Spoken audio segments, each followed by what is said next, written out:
Hey, you guys, welcome back. So, we are going to talk about psychosocial and functional aspects of health conditions today. And this is actually going to be a little bit of a longer lecture. I apologize about that. I know I just got done telling you guys we're going to do these in like a half hour, and then I go and do some crap like this where it takes me an hour to get through this stuff. So, anybody else watching this will be like, they pay this guy? Can he just get the job done in a half hour like he said he was going to do? No, sorry. It's not going to happen. Because last week we talked about what did we talk about last week? We talked about the definition of disability and how it can differ in different places, and we kind of skimmed over like what the class is going to be about and what are the different topics we're going to discuss, all that kind of stuff. But it was just a sort of like high level overview of like classification systems and stuff like that, different models of how we understand disability. Now we're going to talk about some of the actual nuts and bolts of the counseling process. Or I shouldn't say the process, but like the nuts and bolts of the experience of the disability. That way, when we get into what are the individual disabilities, we know what kind of categories of things to talk about. So that's what we're going to do today. It's going to be, well, let's just jump into it, I guess. So, first of all, generally speaking, what do we mean when we talk about functional capacity? When somebody has the functional capacity in some area, what are we even discussing here? So, one thing is tasks. I can function in my life if I can get up, grab a bowl of cereal in the morning, and put it in a bowl, right? Like I have the arm strength to do it, I have the flexibility to reach, all that kind of stuff. And most of the time, we think about functional capacity, we're thinking about the body's limits. This is kind of how we think about it. But in counseling, we're thinking about a lot of other stuff. We're thinking about activities. Can I functionally get up and go participate in some community event? If I have anxiety, that might be a limitation, right? Like if I can't get out and be with people, that's an activity limitation. I can't function in that social kind of way. So we're thinking really broadly here. There's all kinds of different examples. Activities, participation in events. Also, really important to the counseling process is relationship functioning. Can I participate in friendships? Can I function with my family? What does that even look like? How do family dynamics work? So some of this is going to be about relationship theories of how people interact together, what's going on inside of me when I'm developing a social concept and self-esteem and all those kind of things. And then family systems, how those work. We're not going to get too deep into that, but it's important that we talk about it at least in a generic sense because so much of the experience of disability is a family thing. Like if somebody is the mom or dad in a family, how they interact with their kids is going to be really important. If somebody's the son or daughter, how they grow up with their parents is going to be really important. How the rest of the family participates in their rehabilitation process or their life in general as they have this disability, then that's going to be a really important thing. Also, employers, too. We don't want to skim over that because a lot of the rehabilitation counseling process is about vocational stuff. So we're bringing in a whole bunch of stuff here. We're thinking about developmental theories. Think back to your psych undergrad degrees or other classes in your programs. Develop human growth and development, childhood, adolescence, middle age, adulthood, all that kind of stuff. Like, what are the demands on a person as they're growing? As a child, your job is to play and have fun and learn about your body's limits and what rules are and what things are okay and not okay. And then as you get older, you're developing a social concept. And then as you're in your middle ages, you're building a family and all this kind of stuff. Like everything, all of the developmental stuff we're talking about there. When it comes to career development, that looks a little bit different. You're still growing through those biological stages, but what are the working demands? So you're establishing your personality as a kid. It's going to help you grow into what are your career options that are going to be kind of a good fit for you in your teenage years. And then your maintain. This is all from Donald Super. You'll get this in other classes and other places. Donald Super says you're maintaining your career, and maybe you might make career shifts and switches if you didn't make the right choice the first time or whatever, but you're sort of building, maintaining your career identity once you've kind of gone through most of the work of fantasizing and dreaming big and then thinking realistically what you can do. And then later stages of life, you're sort of declining out of your work identity and back into your sort of family, personal identity, that kind of stuff. So there's a whole bunch of stuff here to talk about, but we just kind of got to skip over it. But when thinking in functional capacity, think not just physical and biological, but relationship as well. and then also a lot of these other developmental areas, which we'll talk about here in a little bit. Okay, terminology. I'm actually going to get myself out of the way again. There we go. So terminology. There's a bunch of terminology in here, and there's going to continue to be throughout the course. We're just going to kind of, every so often, every now and then, we're going to highlight some of these things. First of all, let's remember that illness refers to an individual. Oh, but this is going to be a mouthful, by the way. Illness refers to an individual's experience of, or their perceptions of, what their disability is, what their condition is. It's not what the condition is, and here's what it's like for people who have this kind of condition. It's what do they think it's all about? Somebody could get a cold and be like, oh my gosh, my life is going to be over. That's kind of how I get when I get colds. You know, like the stereotype of men being big babies when they get colds. That's kind of me for the most part. I'm like, oh, I feel so terrible. I need to stay home and cancel my appointments for the next month and that kind of thing. My perception of it might be much worse than somebody who's like, nah, shut up and go to work. You can handle this. So it's the individual's perception of their disability. That's what the illness is, not necessarily what we as outsiders think. This is what you have. This is what's going on with you. This is what you can do to fix it, all that kind of stuff. Their perception. It's going to be hugely important as we go through this. It's not just what they, I already said that. Okay, so the book uses this thing called the manifestation of how it shows up in them. So just as far as terminology goes, when we say manifest, the condition is like underneath something, and it's this, it's a biological process or whatever, but how it shows up in their life, how they talk about it, how they behave as a result of it, that kind of stuff is unique to that person, that individual. And so the manifestation of that condition is what we're looking at when we talk about from a counseling perspective, a person's behavior, thoughts, feelings, that kind of stuff. Okay, the rest of this is pretty self-explanatory, I think. Acute means short-term. Chronic means long-term. What are short and long-term? Well, it depends on the condition, depends on the disability. Sometimes acute might mean a couple days, sometimes it means a couple weeks. Just depends on what the condition is. So that's going to change, but so you know the generic terms. Exacerbations, things that make it worse. In this class, what I'm going to talk about, I'm going to adjust the camera here just a little bit, get the wall out of the picture. In this class, I'm going to try and use really colloquial or like plain speech definitions for things so that we can say, when we're talking to a client who doesn't necessarily have a graduate degree, and you're like, your condition is in remission, and they're like, oh, good, it's gone. You can say, well, it's not actually gone. It just means that it's a period where the symptoms are either stable or they're not progressing.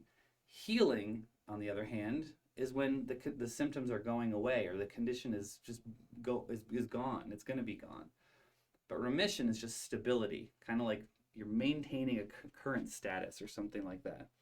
So I'm going to use these plain speech terminology definitions that are not technical definitions, but it's because when we're talking to clients, we're going to be kind of crossing the boundary between other professionals who use all this medical terminology, sometimes like Latin and Greek and all that kind of stuff, and we're going to explain it to real human beings who don't have our training, who aren't doctors, who are just living their lives and these conditions come upon them. So that's why I'm doing it like this.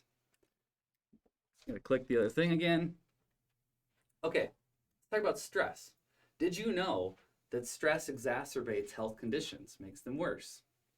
Probably did, right? It seems everybody kind of knows that if you have a cold and then you go out and try and run a marathon, that stress that you're putting your body through is probably not going to make that cold any better, right? It's just going to make it worse.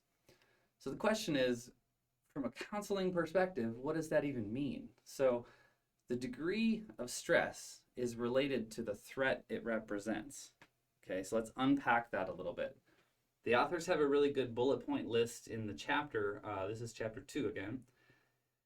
What are those threats to the degree of, let me say that again. The degree of stress is related to the threats it represents. So what are the threats? The threat to life and physical well-being. So imagine I have this disability and I'm like, oh my gosh, I am going to die, or my body is not going to work anymore. That in and of itself, just the knowledge of that is going to add a layer of stress. Some people are going to say, this isn't going to be too bad. Stress, not so much. Some people are going to say, this is going to be really freaking bad. I got to worry about this. Stress much higher. Okay, so that's what the threat means. Threat to body integrity and comfort.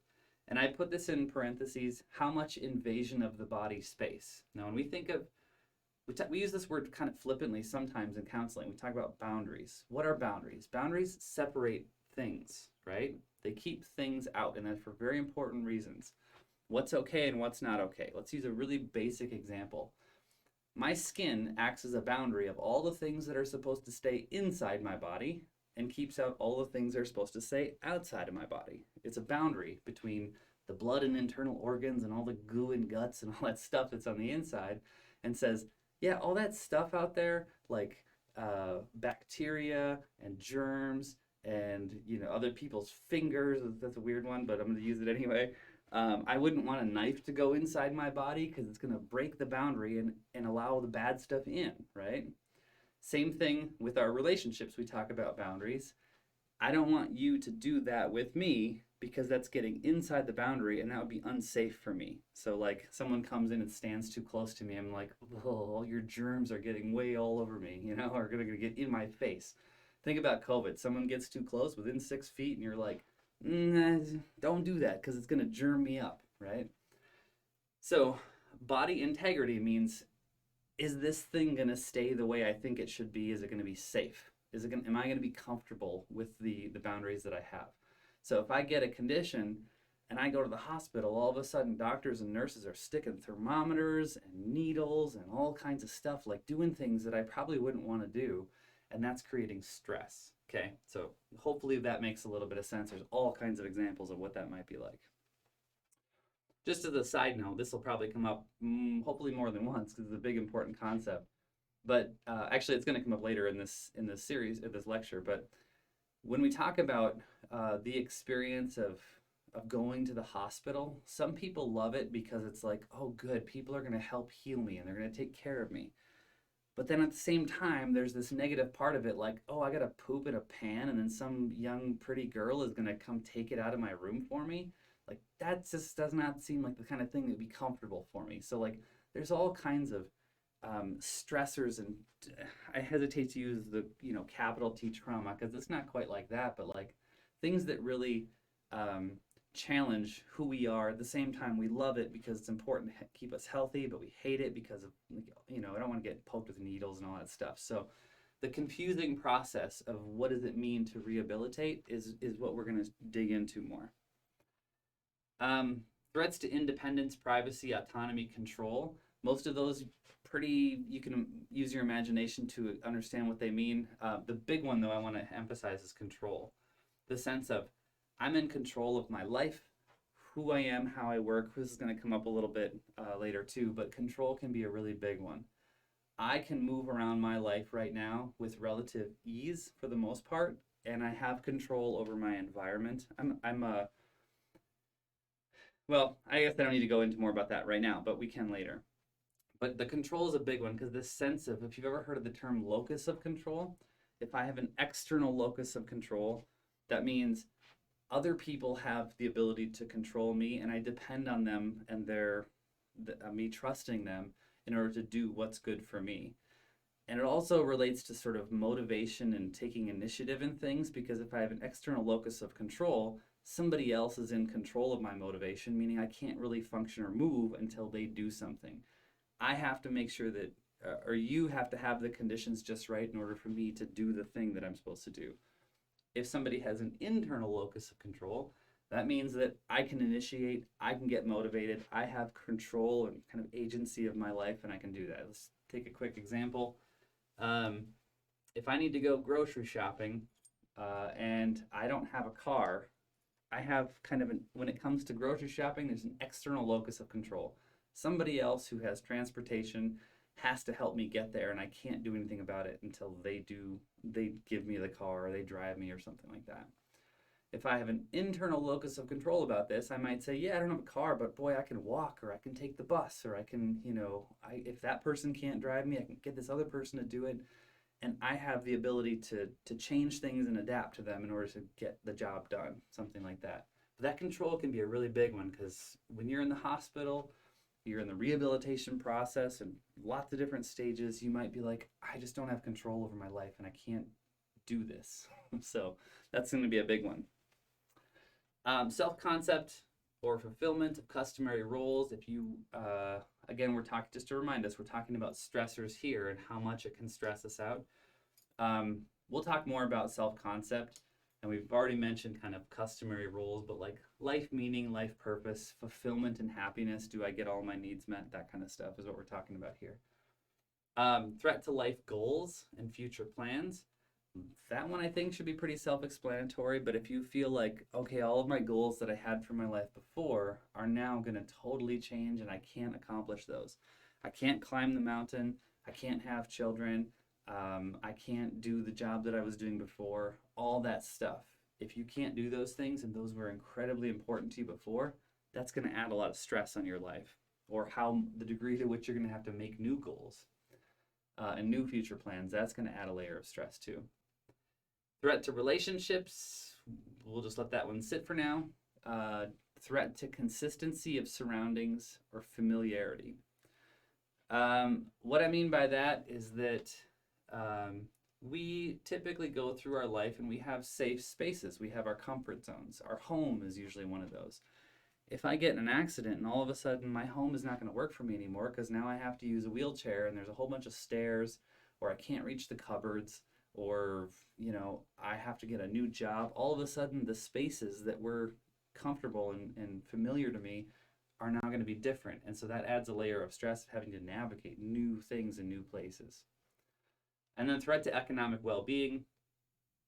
That one I think we're going to leave that one for now because we'll talk about that much more in either different classes or different times. But the financial health of a person or a family is kind of a big deal. So if all of a sudden you were making X amount of dollars a year and now you can't do that job anymore and you're going to maybe be out of work for a year, 2, 3, 4, whatever it is, and then have to change a job to a lower wage, that's a big deal. So that's going to add a ton of stress, and it does on people. They say, how am I going to pay for things? Not to mention the bills that are going to come in from being in the hospital or being in having multiple appointments, physical therapy and occupational therapy and all this stuff. And then I will just add too, because this is kind of one of my specialty areas, lawsuits. Lawsuits can tend to be kind of stressful, if you can imagine. So if I'm in a lawsuit as a result of an accident or something, imagine the stress that's going to put on the individual to say, there's this case going on, and the result of this case will determine if I get funding for part or the rest or the whole of my life or not. Like, can I get the services to keep me healthy, or am I going to be unhealthy? Is that going to change my quality of life? Imagine the stress that's going to put on. Not to mention having attorneys, going back and forth in a sometimes very slow process about, is it going to work? It's not going to work. We're strategizing. We're figuring this out. And you're like, I just want to live my life, man. I don't want to do that. Or woman, I don't want to be doing this, but I know I need to because otherwise I won't have future financial health. And so just so many layers go into this. Okay, coping. Most of us can imagine what coping is, but I don't think most of us really grasp the depth and the breadth and variety of coping strategies people use and how we use them and how complicated they can be. So let's just talk about them generically. We know that all people cope differently, right? Like the same event can happen to two people, and one person could become an alcoholic and the other person could go on Instagram and become an influencer saying like, oh my gosh, I'm such a success story, right? Like, we know that happens. And because they're all different, we could say, well, how do we even define what coping is? Because sometimes it's alcohol, sometimes it's drugs, sometimes it's, writing a book about your experience. Sometimes it's just so many different things that you can do to say, this is how I cope with life. But we have some things in common, and that's what we're going to talk about here. And this is not a complete list. We're going to keep kind of adding to this list and say, how are the ways, think about coping like this. How does somebody respond to a thing that happens, right? Something happens. Somebody makes a comment to me, a car hits my car, I lose a job, I get a new job, which changes things, right? It's change happens, something changes, and how I respond to that is coping in the most generic sense. What we're talking about here is we want to identify, this is the way we mostly talk about it, but I want to keep it in this sort of broad sense too. So we mostly talk about it like, what are the negative coping strategies that people use so that we can identify them when they come in for treatment to see us? I mean, we're the counselors, and people aren't going to come into us if they get in a car accident and instantly start writing a book about their experience. We're going to be like, good, you seem like you're doing fine. You don't need me, right? We love that part of it, but we don't get to often see that part as a result of our work. So mostly when we're talking about coping, we're talking about negative coping strategies. So one of them is actively confronting the disability proactively as learning experience. Okay, that's a coping strategy, but that's a positive thing. If somebody says, okay, doc, I know there's a lot of bad news you're going to tell me, but give it to me, and then I can work through figuring out what are we going to do about this. Is my work going to be being more patient with the process and just letting it happen, and not focusing on the negatives? Or is it going to be getting up and getting out of bed so I can move around and not get contractures and stiffening of my arms, because that's going to be the best thing for me in the long term. I can confront the disability, I can be proactive, I can learn what I need to do to cope, okay? That's the positive one. What about defensiveness? Mr. Murtis, you are now in a hospital bed and you will be here for 3 more weeks. And we are going to take care of you. We're going to make all the decisions for you and deal with it because you can't move. I'm going to be like, how dare you, right? How dare you tell me what I can and can't do? I get to make decisions about my own health and future, blah, blah, blah, blah, blah, right? I can be really defensive about that. Or you're not doing what you're supposed to be doing. You're not adhering to our medical recommendations. You didn't get up enough out of bed. You didn't take this medication. You didn't do that. And I'd be like, and I get all huffy and puffy about it, right? It's getting defensive. That's a reaction that we can work with as counselors. Denial, we all probably know what denial means, so we'll kind of leave that because that'll come up over and over and over again. This is not happening to me. I don't need to live a new life. I'm just going to go back to my old life, all that kind of stuff. Ignoring, just not even paying attention to certain people. This stuff gets really confusing too, because sometimes, especially if you have like a cognitive effect from some, an accident, injury, illness, or whatever, and you lose a little bit of your memory or your attention span, or you're constantly fatigued or something like that, it can look like I'm just have what us as parents call selective hearing. Or when we say that about teenage kids, they have selective hearing. It's just that what their job is and their capacity is to think socially about their friends, and their parents are just like an afterthought, right? Doesn't mean they're really actively trying to ignore their parents, but that's just what they're supposed to be doing, and that's the way they work at that time in their life, right? Sometimes I should leave a caveat with all this stuff, is that there's no hard set in stone rule. There's lots of rule of thumbs that most of the time it works like this. Sometimes it doesn't. But ignoring can look like somebody's ignoring recommendations or ignoring treatments or whatever, but it might be just part of the coping process. It might be just part of the process of what their brain is capable of, that kind of thing. So that's one of them. We'll talk more about when is it ignoring and when is a person just doing the best they can and doesn't have any energy left over to follow along with what they're supposed to be doing, or changes and adapting and stuff. Refusing to adapt is kind of along that same lines. And in just a few slides here, we're going to talk about regression, compensation, rationalization, diversion of feelings, that kind of stuff. Self-destructive behaviors are a pretty obvious one. We'll talk in a couple weeks, I think maybe it's actually next week, about brain injuries. It's not uncommon for a person to become more aggressive, more impulsive after a brain injury.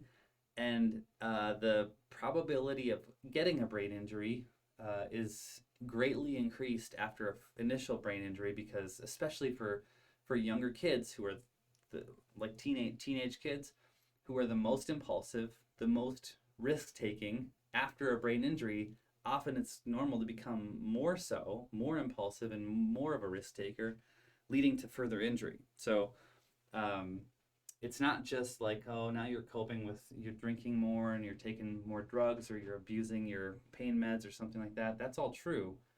Um, but it can be other things too that are just sort of a normal process of the outcomes of what the disability is. So that's also a really broad one. By the way, I want to mention that when it comes to regression, compensation, rationalization, diversion of feelings, all that kind of stuff, that's what we're learning in the book. However, and this, I guess this goes to the anything else thing. If we're in class, we'll talk about this. But if you are if you call yourself Freud's biggest fanboy or girl, and you're say, I'm a psychoanalyst, that's what I do, you're going to look at a lot of the experience of disability through that lens of psychoanalysis and say, what kind of things are defense mechanisms? We call it coping nowadays, but Freud would have called this like defense mechanisms. How does the body take what's in our conscious mind and repress it down into the subconscious such that it affects our behavior? Well, he's going to say, this is how he might respond to this. He's dead, so I don't know this, but this is what I imagine he would respond to this with. He would say, well, all of that stress that's being put on us by this new disability or this condition that we have, it may not be new. It's not like it's just accidents and injuries, but even if it's from birth, the experiences that we have, a lot of this stuff is just going to be, the pain is going to be pretty intense, so we're going to push it down, right? So that's one theory. Other theories might be different. Let's take like existentialism. If we take an existentialist approach to how we look at this disability, we're going to say the disability process is a lot about making new meaning in our lives and also coping with the thought of death. This kind of experience of dealing with the disability confronts us with our own fallibility, our own immortality, that kind of thing. Our own mortality. And that can lead to a whole bunch of changes in the way we make meaning and that kind of thing. So what I'm saying here is that the language that we use and the way we identify coping strategies can be, this is not a complete list, and it can be highly dependent on what theories we are using to understand human behavior. So as another example that's kind of popular, if we're really big on attachment theory and we think attachment is all about trust with other people, we're going to be looking at how do you cope with the disability.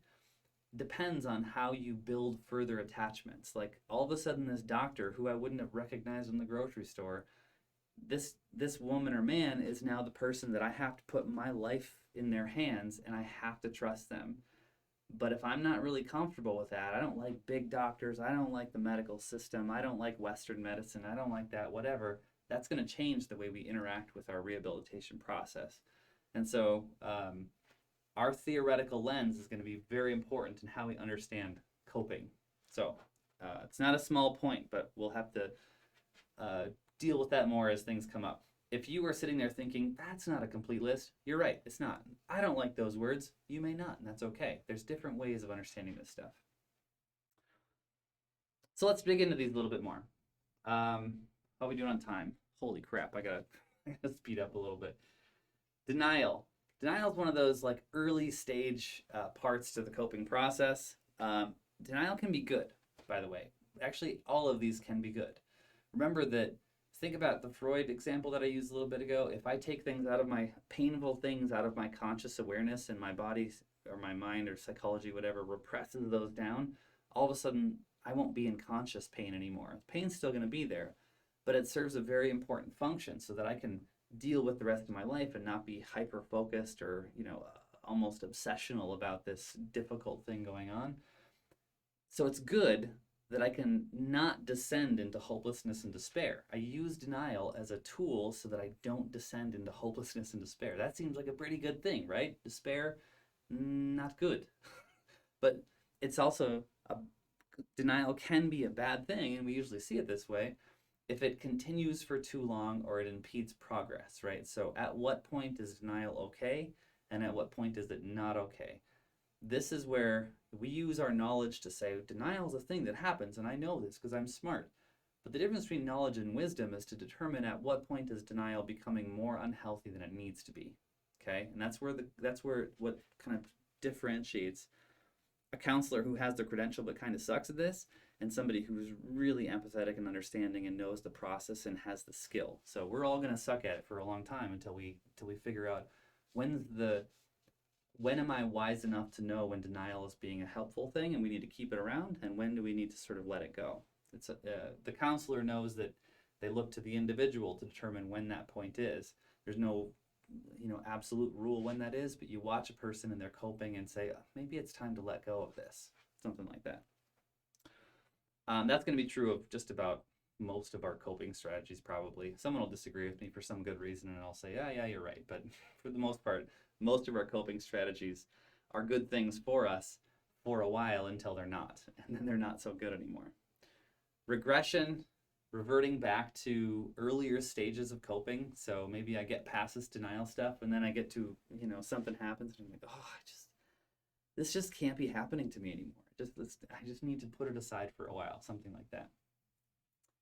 And there's an example there. They show anger at first, and they get calm, and they get angry again. That's just, we call it regression.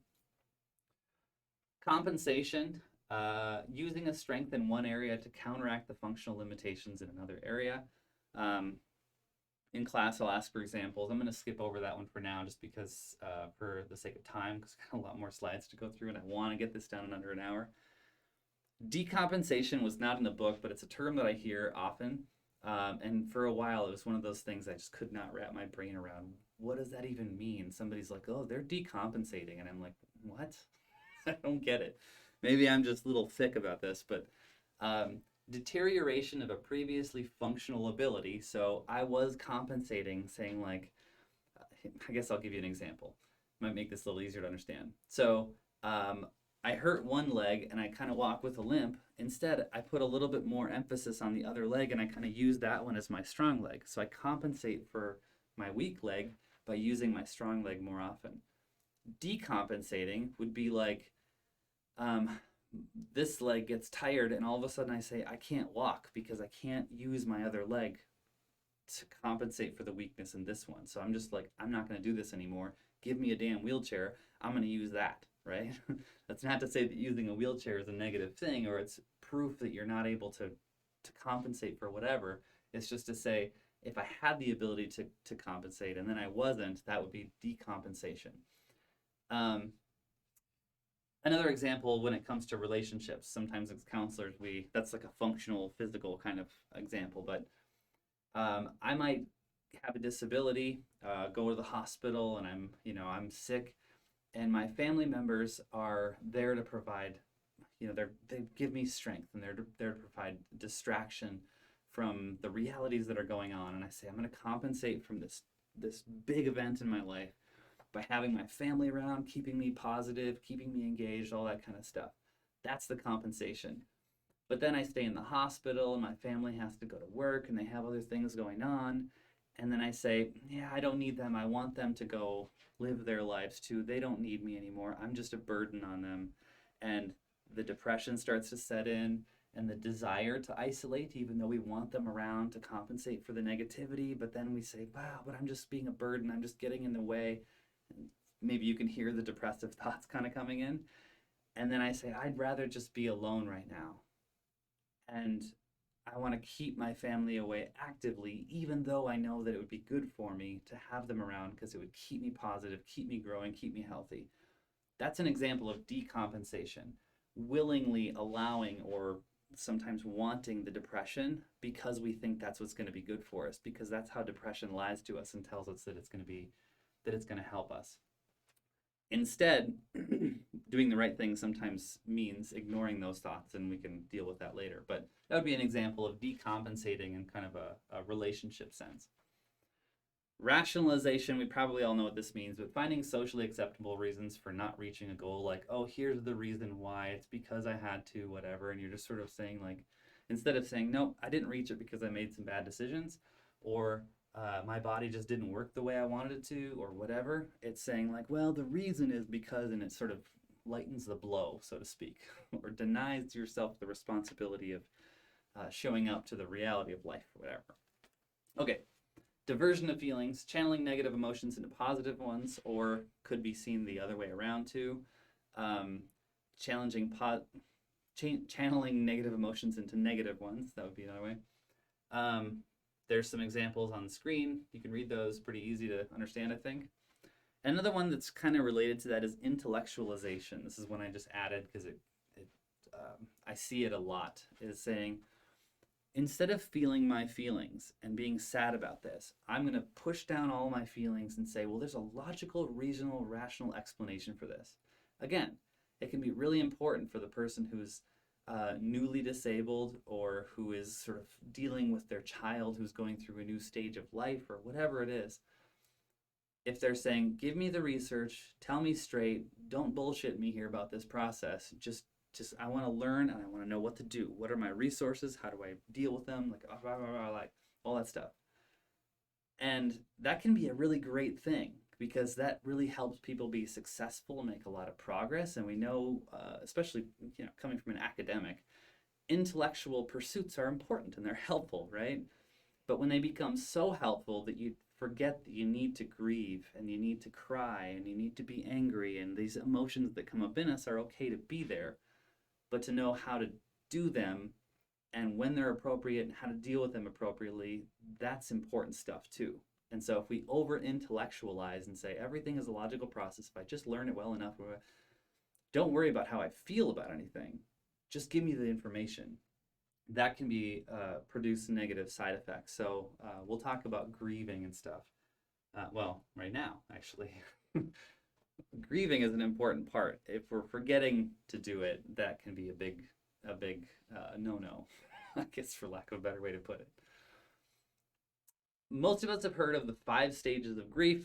There's, depending on who you ask, there might be 7 stages. There's different ways of thinking about it, but denial, bargaining, anger, depression, and acceptance.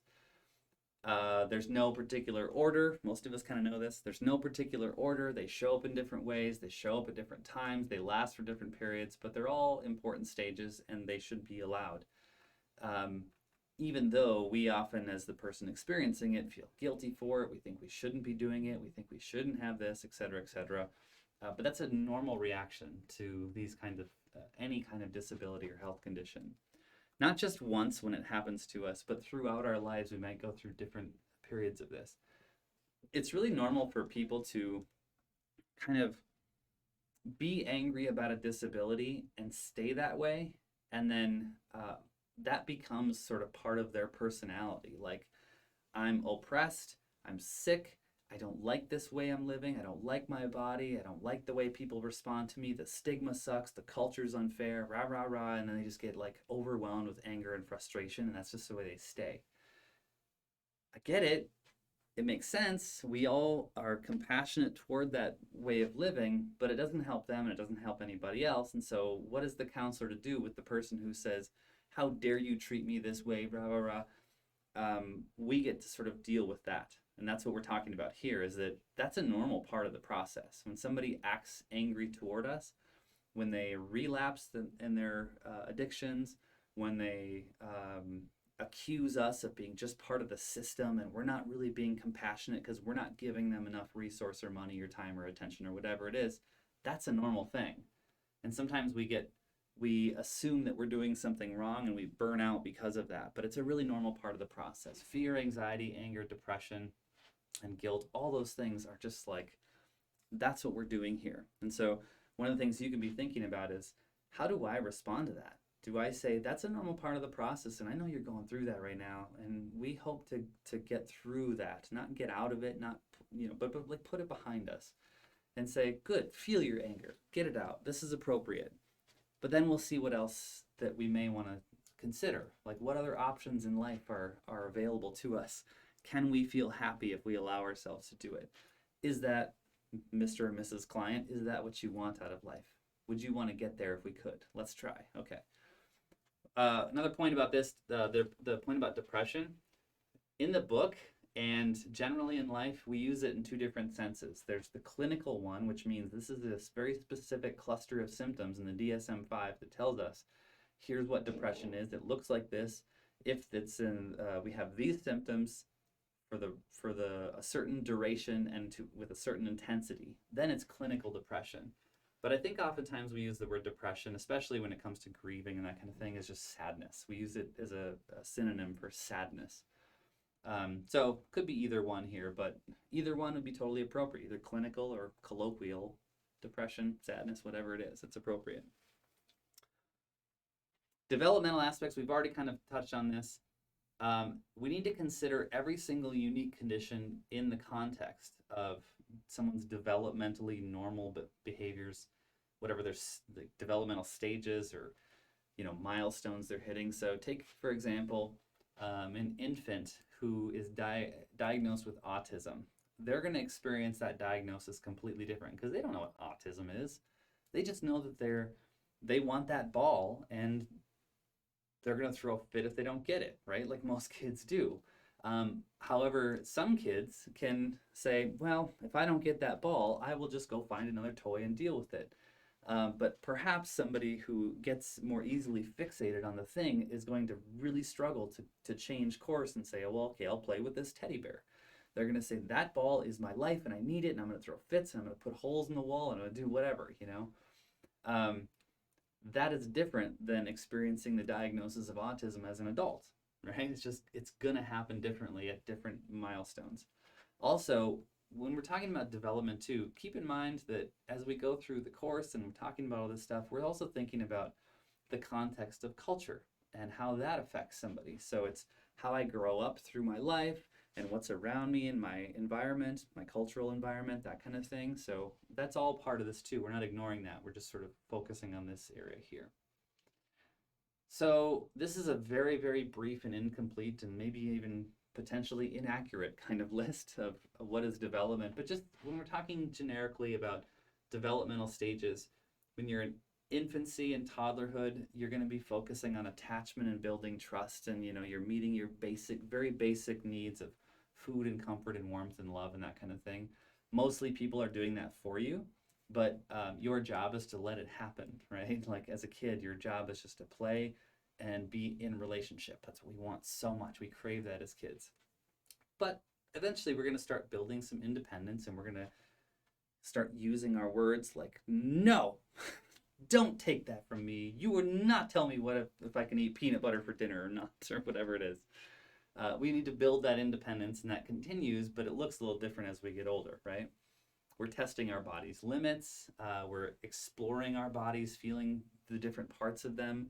Can I stand on this? Can I balance on that? What does this thing do that hangs off my front? Whatever it is. That's all part of our childhood, and that's sort of normal. Disability affects how we do those things. Childhood, going to school, we're building social relationships. Our job is to play and do more of that, testing body's limits in a more advanced way. Adolescence. Oh, by the way, testing social limits too is a big one here.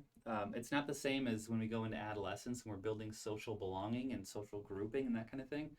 But it's oftentimes like, what are the rules of social engagement? Am I good? Am I bad? Are these kids going to play with me? How do we play well? Should I share? Should I not share? That kind of stuff. Adolescence, the book uses the word emancipation from parents. And I couldn't think of a better word, and that one's like sort of the big one, but emancipation just means like separating, leaving, being free from, something like that. That's when the process begins in adolescence. Think of like the first sleepover. That's kind of the first chance where all of a sudden you're not under the same roof as your parents and you get to do this with somebody else's family, and that's okay because you're an independent person and whatever, but most of the time you don't do those things. We're building belongingness and social identify. It's not supposed to be identify, it's supposed to be identity, but my fingers don't spell that word almost every single time when I type it out fast. So social identity development with peers, that's an adolescent task. Puberty, also think of preoccupation with appearance. Oftentimes, very often, the experience of disability has a lot to do with how we look at ourselves, because we understand what bodies look like in a normal sense or in an ideal sense. And then we look at ours and say, well, mine's different. So what do you do with that? That really is a big, body image is an important part of adjusting to disability. Young adulthood, we're building occupational identity here too. I probably could have emphasized the occupational part in all of these developmental stages. We talked about Donald Super earlier. Could have included that more, but in young adulthood is where we really start getting out of that, like, I'm going to be an astronaut and I'm going to be a basketball player and I told my fourth grade teacher I was going to be a baseball star and I was going to come back and visit him in his classroom. I had no idea that he'd be retired by that time and that I was not going to be fit for baseball ever. So anyway, we eventually get out of that sort of fantastical thinking of our occupational identity and say, realistically speaking, what options do I have available to me? And that's a whole process in and of itself. But in young adulthood, once we're sort of quote unquote fully emancipated from our parents, we're building our own family. We say, I live in this family, and then I grow up and I meet another person, and then we start our own family, something like that. But that's a big part of young adulthood. And then middle ages, responsible for our parents in a way that we weren't when we were younger. Um, uh, Having a disability can be a marked disruption of the maintenance of responsibility. So we're kind of going through our lives. We're responsible for our kids and our housing and being civic participants, like voting and community service and all that kind of stuff.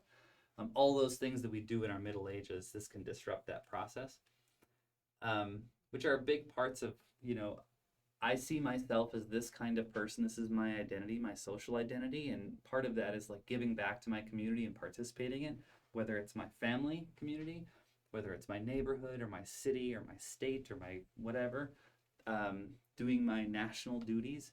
All of those things can become challenging in different ways depending on disability. Even just getting to the polls to vote can be a thing. So, and then older adulthood. Just check time here. Yeah, we need to start flying through this.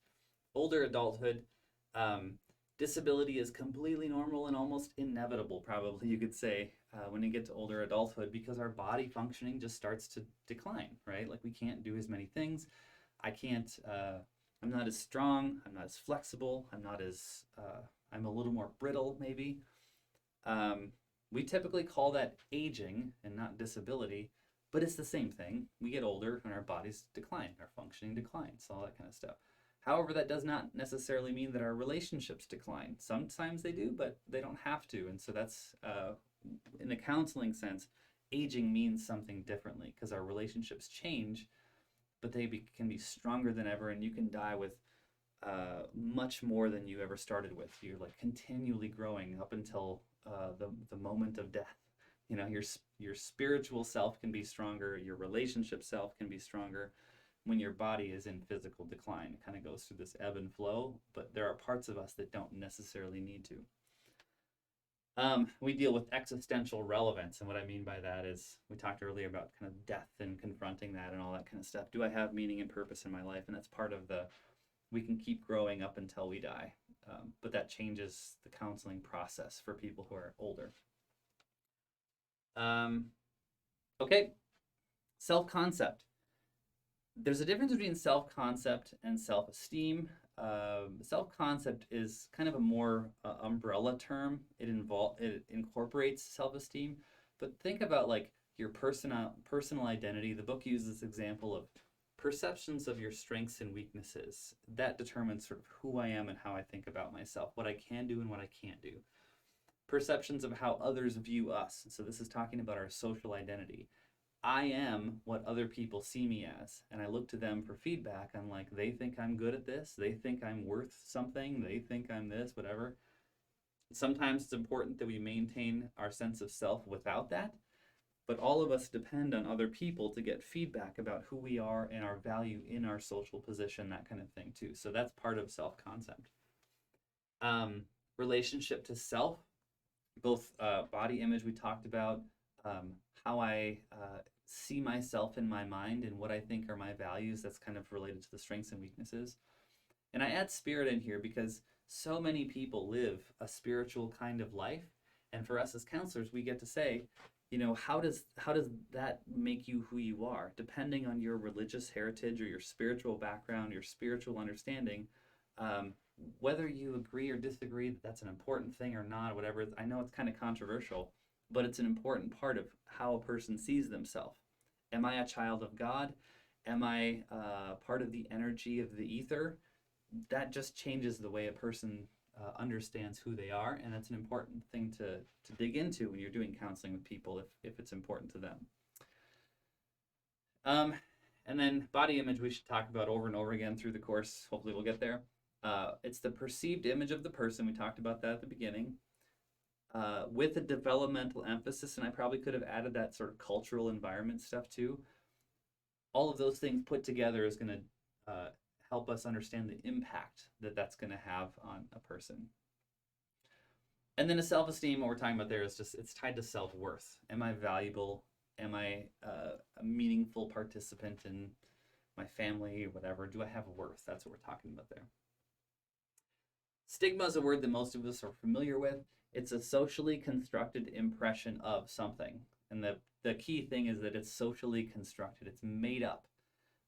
It's not always tied to what's the truth or reality. I have a hard time explaining this without using abstract words.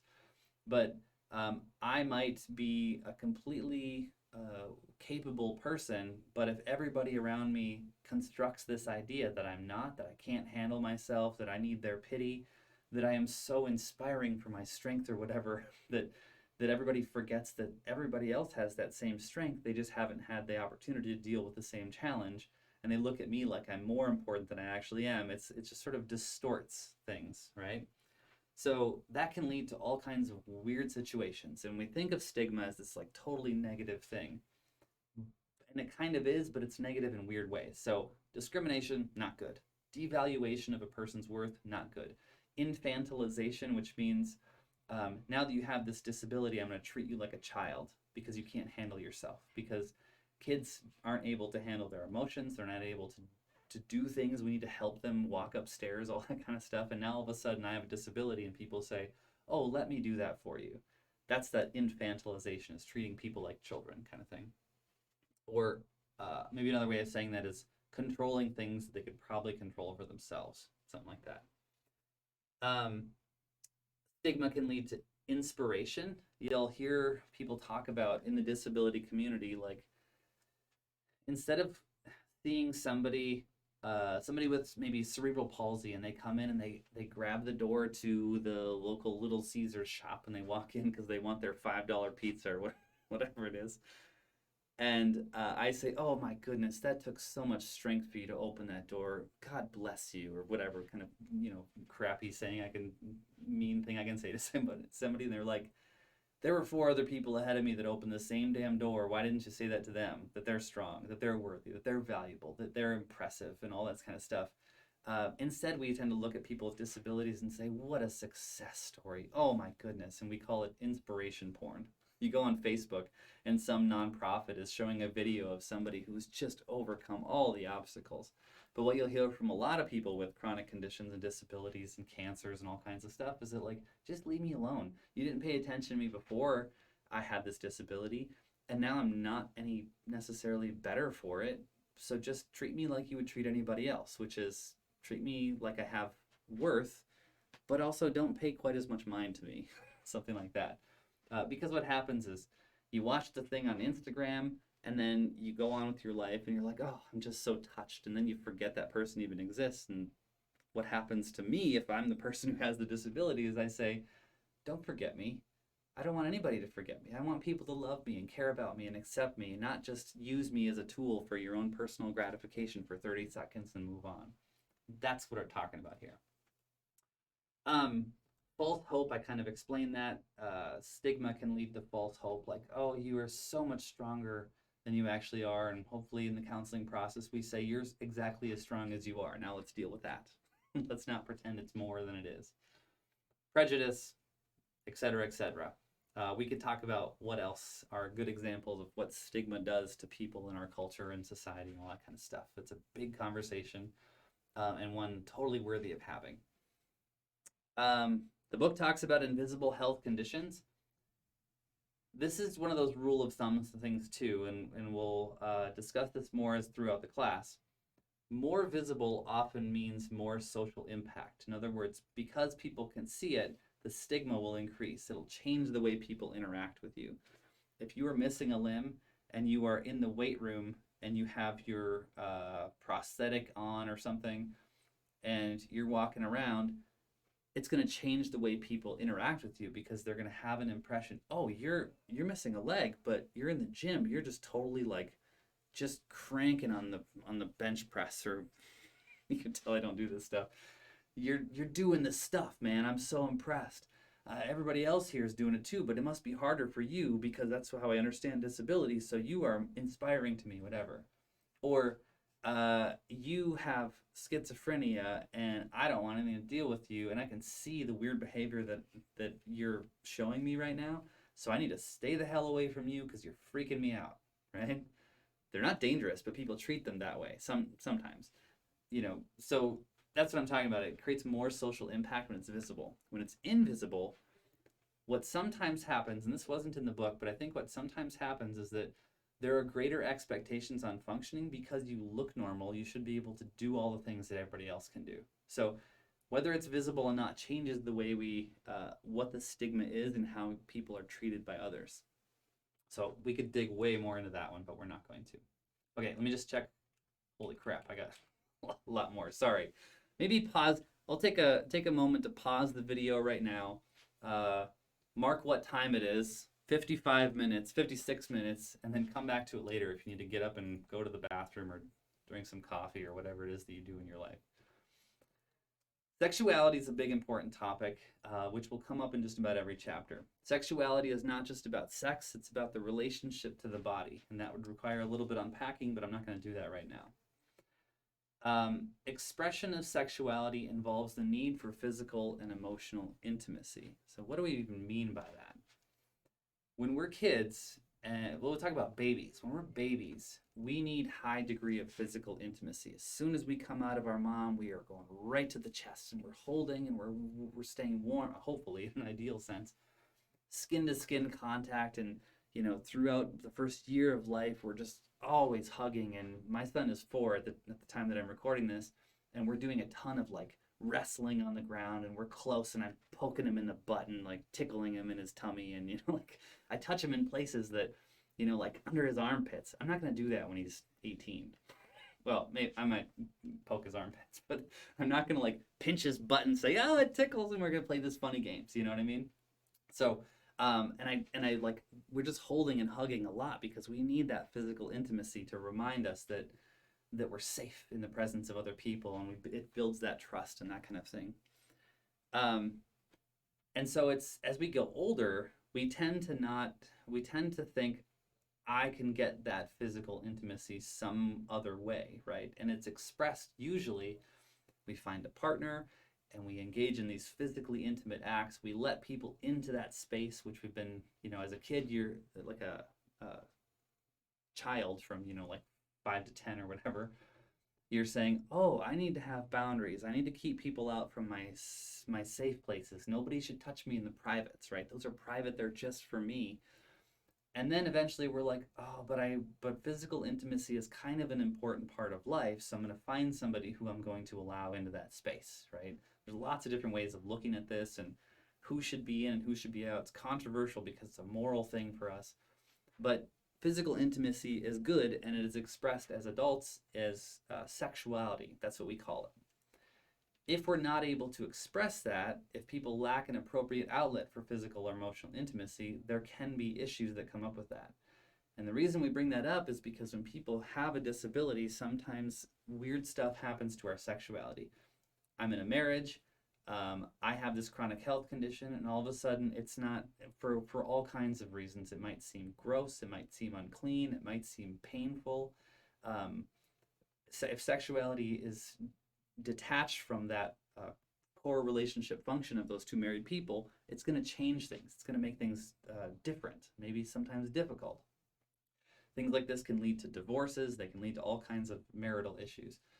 Depending on a person's developmental stage, again, sexuality is a big part of it. Also, there's just this thing. I've known several people who have spinal cord injuries who are like, the thing everybody seems to want to know is if I can get an erection after my spinal cord injury. And like, the people that I know, they're like, let's talk about that because it's still a thing. Like, I still want to meet women. I still want to have kids. I still want to have sex like everybody else does.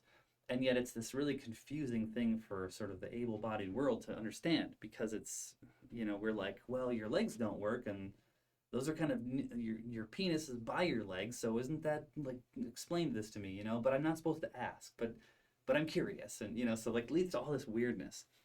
But what us as counselors can know is we can say people have all kinds of different ways of expressing their sexuality with one partner, with two partners, with only these kinds of people, with only under the right kind of moonlight or whatever it is.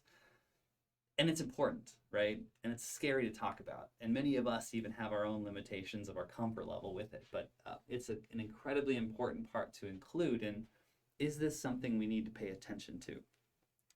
Quick side note is in the counseling process, oftentimes what this looks like is people don't usually want to bring it up. But if we say, okay, this is a topic that we may want to talk about, I don't really jump into it and say like, okay, tell me what kind of sex you have, because we don't have that relationship to talk about that intimate thing yet. So once you build a lot more trust by saying, here are the topics that we may want to consider, and that person's like, okay, but I'm not ready for that yet.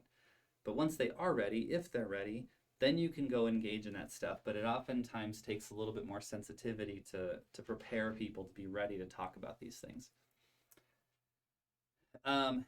Denial, this is the third bullet point there, is just sort of related to what I was talking about before. Denial of one's humanness, this very human part of us, this sexual life that we have, can lead to unhelpful behaviors.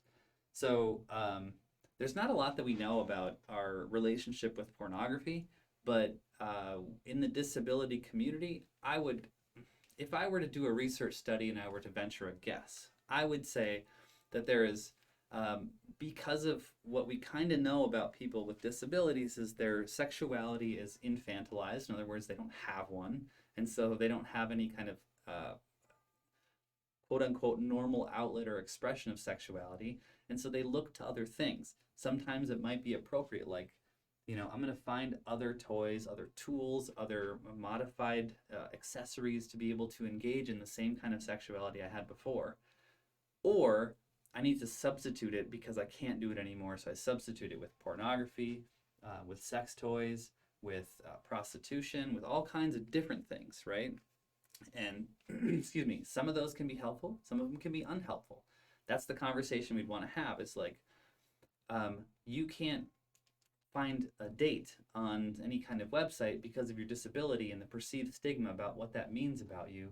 So is it appropriate for you to call somebody who maybe once a month they come over to your house and help you express that sexuality? That was something that came out in my grad school experience, and I was like, what is that all about? Like, how does that work? If a person, this is the last part, if I go to a physical therapist to really express my maximum flexibility and strength, I'm going to go practice and I'm going to go do this thing because I want to live my fullest human life and be independent and strong and all this kind of stuff. What's the difference between paying somebody once a month, just like your physical therapist, to come over and help me express my sexual, to experience sexual gratification because it's important and meaningful for my ability to feel physically intimate with others in a way that I just can't now that I have this disability, or is not socially acceptable, or whatever. Is that the same thing as prostitution, or is it just sex therapy? And sex therapy is a very specific term that we use in the counseling world, so it's not the same thing, but is it okay? Is it different? It's really interesting. Okay, now go talk about that. in class we might, but probably we won't. And but it's an interesting conversation to have, right? Like, what do we do about this sexuality stuff? Because we're not that good at it yet. In the counseling profession, we haven't figured out how to deal with this very well because it's such a difficult thing in our culture to deal with. Okay, family adaptation. Remember earlier when I said families are affected as much as the person who becomes disabled, who has the chronic condition, who whatever. The family reaction to disability can be just as important as the individual's reaction, because they get to cope along with. Imagine the dad who gets in a work-related accident and now can't take out the garbage anymore. So the teenage kids have to pitch in with it. And maybe they were grumpy about it before because they were like, I don't want to do chores, I just want to hang out with my friends, or whatever, something like that. And now they're like, I still just want to hang out with my friends, I still don't want to do chores, but now I have to help out with the family and I don't want to. But now I feel guilty about it. And so I don't like it, but I feel guilty, for not doing it, so I do it, but then I'm going to be angry about it. And so you can just see how like the guilt and the resentment and the anger and the frustration and but the love and the caring also come out, and it's just a confusing thing for a kid to deal with taking out the garbage. But all these like normal day-to-day occurrences are what gets complicated and what gets messy. This is the stuff of counseling. Uh, Families can act as advocates. So remember the compensation stuff that we're talking about? Um, they can act as advocates, but you can also way overdo that. And if you way overdo that, you take away somebody else's right to be responsible for their own self. In other words, this happens a lot with kids. You'll get like the quote unquote helicopter parent who's out kicking in every school teacher's door at the beginning of the school year, and every teacher knows that mom because they're going to come in and give you a piece of their mind about how you're treating their kid in class and whatever, like it can be a good thing to be an advocate because we need each other to advocate for each other sometimes. But as that child grows up, they don't learn how to go advocate for themselves because mom was always kicking the doors in. So then you get like this 25-year-old guy who wants to get a job at McDonald's, and mom comes in and chews out the supervisor because, like just weird stuff happens. So remember, I also said we can know that advocacy is a good and bad thing at the same time, but wisdom is where we determine the line is between the two. So what we're searching for here is the wisdom to understand the difference. That's what we really want to get to. Familial fatigue is a big thing. I kind of already mentioned how it can lead to that resentment, antagonism, or like create like, enemies among people, or we're fighting now for whatever reason. Competition among siblings. Some siblings just jump in and support the family and help out, but then, if all of a sudden one person gets a disability and is requiring more attention, this person doesn't get as much attention as they used to, and there can be resentment at the younger child or older child, whoever it is getting more attention. It can be just, it can create challenges for siblings. And then frustration is obvious. We've already kind of talked about that. Okay, just two more. How we doing? Ah, crap. I told you I was going to do an hour. Hour 15, that's what we're going to go shoot for. Adherence to management recommendations.